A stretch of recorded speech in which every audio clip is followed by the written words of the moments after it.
Hello, viewers, and welcome to an exclusive interview, Gambling Insider, with Andrew Rhodes, CEO of the Gambling Commission. Andrew, thank you for joining us. Oh, you're very welcome. It's nice to see you. So you just spoke at the Betting Gaming Council AGM, the first time a Gambling Commission CEO has spoken at the event. If I must say, I might disappoint some critics of the commission. And when I say this, I think you were the best guest speaker. You were strong in the face of sort of critical questions, and you actually had the room laughing more than anyone from within the industry. How did you feel? Did you have any sort of maybe nerves pre-match, so to speak, going into what maybe could have been perceived as a bit of a lion's den for you? Well, not really. I mean, most of the audience I've met with on a regular basis during the nearly 3 years I've been in post now. So my general view is, as a regulator, you should be engaging frequently with the people you're regulating. You have to build a productive relationship. And whilst there are plenty of things that people will disagree on, and there will be, as you mentioned, there will be critics and criticisms, I think you have to be prepared to engage with that audience. I don't know why predecessors haven't come to this event. I think it's a perfectly reasonable thing to do, and I think you should be open to taking questions from the membership in the room as well. I think that's part of building confidence in the regulator, understanding what we're doing and showing that we're not actually afraid of scrutiny or challenge, because what we're doing between us and the industry is not straightforward. If it was, then it would have been done years ago. Mm-hmm. Absolutely, that dialogue has increased, as you said, as your colleague Tim Miller has said, and that's evidenced by sort of you being here and Tim also being on our Huddle podcast in the past. But you mentioned the engagement with the industry. A question I have been wanting to ask for a while is that still made more difficult, given that this kind of debate, entrenched viewpoints do tend to simply get more entrenched in some cases, even the more dialogue there is.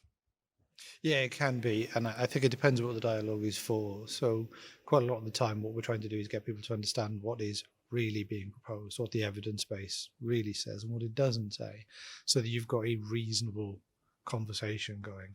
There are some things that will be entrenched. So I engage very regularly with people in the horse racing industry. I'm not necessarily going to change their view about a number of things, but that doesn't mean we shouldn't be talking to each other. It doesn't mean that we shouldn't be trying to understand each other's position. I'm making sure that you do that from a position of strong knowledge and understanding rather than from supposition and guesswork. I don't think that's the right way to go about it. Mm-hmm.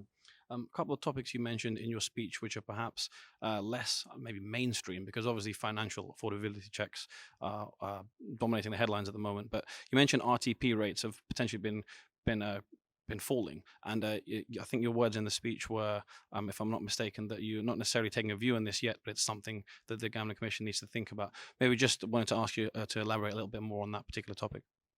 Well, if return to play ratios are falling, then consumers are getting a worse deal than they were before. When you have a product that naturally the consumer over time will always lose to some degree, if you're increasing that margin, then that's something that affects consumers. The other concern that I have is, what does that do to the overall industry position in terms of reliance on casino type products, which have a higher risk profile? But also, what does that do in relation to illegal gambling? Because illegal gambling operators play a very large numbers game globally. So if they are maintaining different kinds of ratios, does that make them more attractive?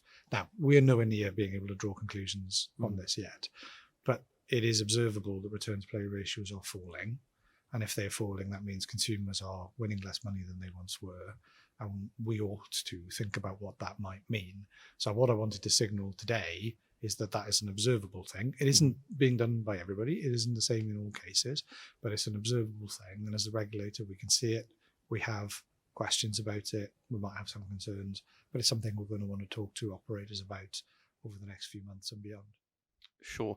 On perhaps the other end of the scale, you mentioned sort of T&Cs abuse and bonus abuse, and perhaps offering the industry more support in that area. I wanted to ask you again to perhaps just elaborate a little bit on that topic.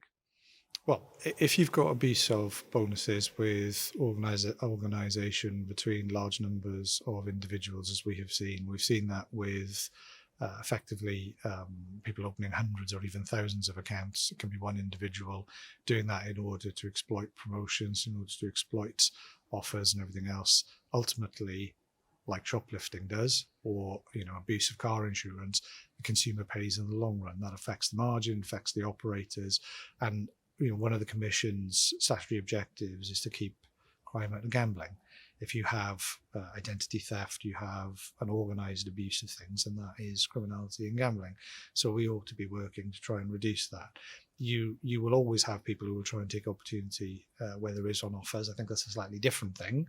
The issue we've got here is a organised, large-scale effort by some individuals to exploit not just offers, but the ability to steal identities and use those in order to gamble on both sides of the house. I think that is a concern. It's a regulatory concern, it's a consumer concern, and it's a wider criminality concern, and that's why I'm raising it with the industry. And that feedback is actually coming from the industry, seeing an increase in this level of activity, and that's something I think we've got an obligation to be looking at. Fantastic. One final question from me, and thanks very much for all your answers so far.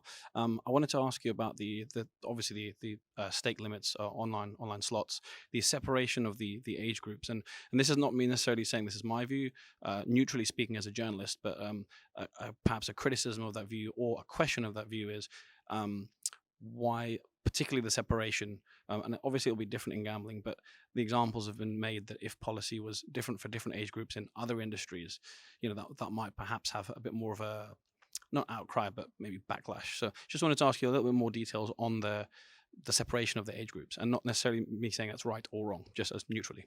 I think it's a fair question. Obviously, the stake limit decision is one for DCMS, not the Gambling Commission.